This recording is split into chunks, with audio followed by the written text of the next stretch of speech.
Welcome to Telangana spicy kitchen. ఈరోజు మన Telangana spicy కిచెన్లో మనం మాల్పూరి కోవా ఎలా చేసుకోవాలి. కావాల్సిన ఇంగ్రీడియంట్స్ వచ్చేసి మనకి మైదా పిండి కావాలండి, 100 గ్రామ్స్ తీసుకున్నాను, 200 గ్రామ్స్ షుగర్, కోవా 25 గ్రామ్స్, ఇలాచీ పౌడర్. ఇప్పుడు నేను ఫస్ట్ మనం దానికి కావాల్సింది పూరికి మనం ఫస్ట్ ఒక బౌల్ తీసుకొని ఆ బౌల్లో మైదా పిండి వేసుకోవాలి. మైదా పిండి వేసేసి ఈ కోవా ఉంది కదండి, ఈ కోవాని ఇందులో చక్కగా ఇట్లా వేసేసుకోవాలి. ఇంత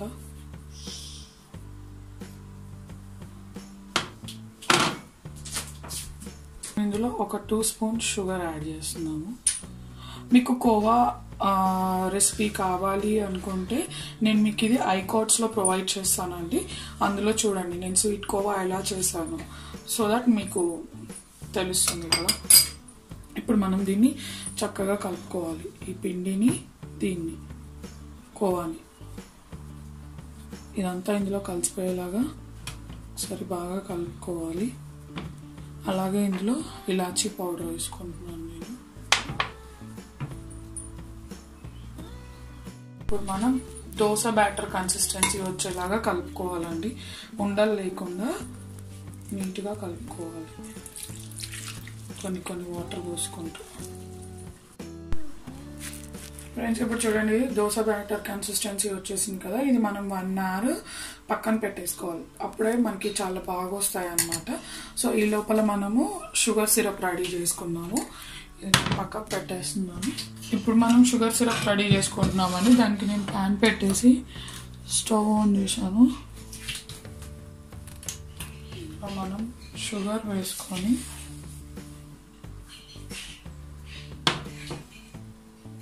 వాటర్,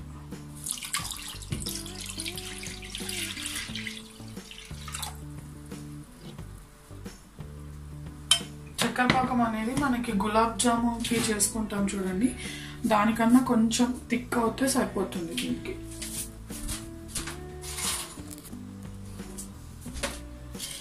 ఒకసారి అంతా షుగర్ అంతా కలిసిపోయేలా కలుపుకోవాలి. మనం ఇందులో చక్కెర పాకంలో ఇలాచీ పౌడర్ వేసుకుంటున్నాం. లైట్గా వేసేసుకొని ఇది ఆఫ్ చేసి పక్కకు పెట్టేసుకున్నాం షుగర్ సిరప్ని. ఇప్పుడు మనకి చక్కెర పాకం మనం పక్కన పెట్టేసుకున్నాం కదండి. ఇప్పుడు నేను ఇందులో పూరీలు వేసుకుంటున్నాను. ప్యాన్ పెట్టేసి డీప్ ఫ్రైకి సరిపడా ఆయిల్ వేసుకున్నాను. అందులో మనం ఇలా ఇది వేసేసేయాలి. దోశ వేసే స్పూన్ అలాంటిది కొంచెం ఇలాంటి స్పూన్ అయితే చక్కగా వస్తాయి అన్నమాట. ఒక్కొక్కటిగా వేసుకోవాలి ప్యాన్లో మనము, సో దట్ ఒకదానికి ఒకటి అంటుకోకుండా నీట్గా ఉంటుంది.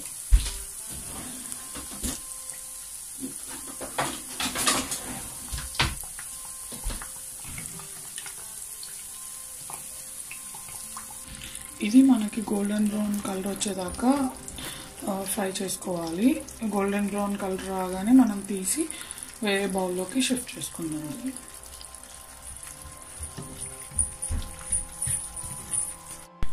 ఫ్రెండ్స్ ఇప్పుడు మనము డీప్ ఫ్రైకి సరిపడా ఆయిల్ వేసుకొని మనం పూరీని ఫ్రై చేసుకున్నాం కదా. ఇప్పుడు ఈ పూరీలని నేను షుగర్ సిరప్లో డిప్ చేసుకుంటున్నాను.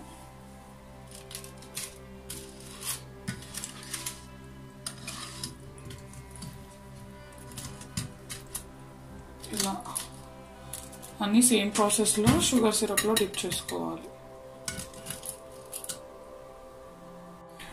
ఫ్రెండ్స్ ఇప్పుడు నేను వీటిని షుగర్ సిరప్లో డిప్ చేసుకున్నాను.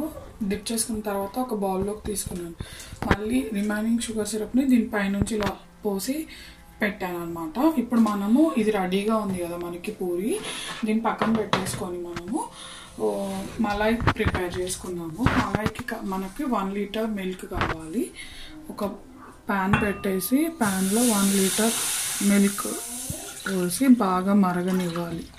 1 లీటర్ మనకు ఆల్మోస్ట్ 3/4 అంతా అయ్యేంత వరకు చక్కగా కలుపుతూనే ఉండాలి, మరగనివ్వాలన్నమాట. ఫ్రెండ్స్ ఇప్పుడు నేను మీకు కన్సిస్టెన్సీ చూపిస్తాను చూడండి. మనం లీటర్ మిల్క్ తీసుకున్నాం కదా, ఆ లీటర్ మిల్క్కి 1 లీటర్ మిల్క్కి మనకి ఇలా వచ్చింది. లైట్గా లెమన్ స్క్వీజ్ చేసుకుంటున్నాను.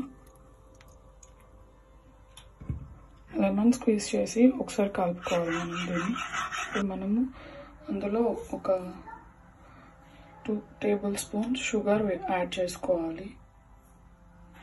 యాడ్ చేసుకొని దీన్ని కూడా చక్కగా కరిగేదాకా కలుపుకోవాలి.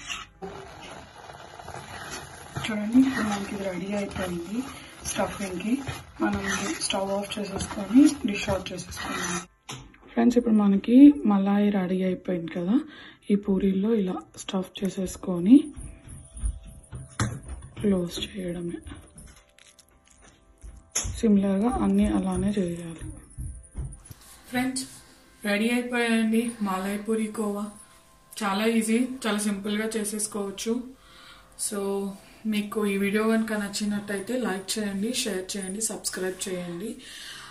So thank you for watching my channel. మళ్ళీ మనం నెక్స్ట్ వీడియోలో కలుద్దాం. Until then bye.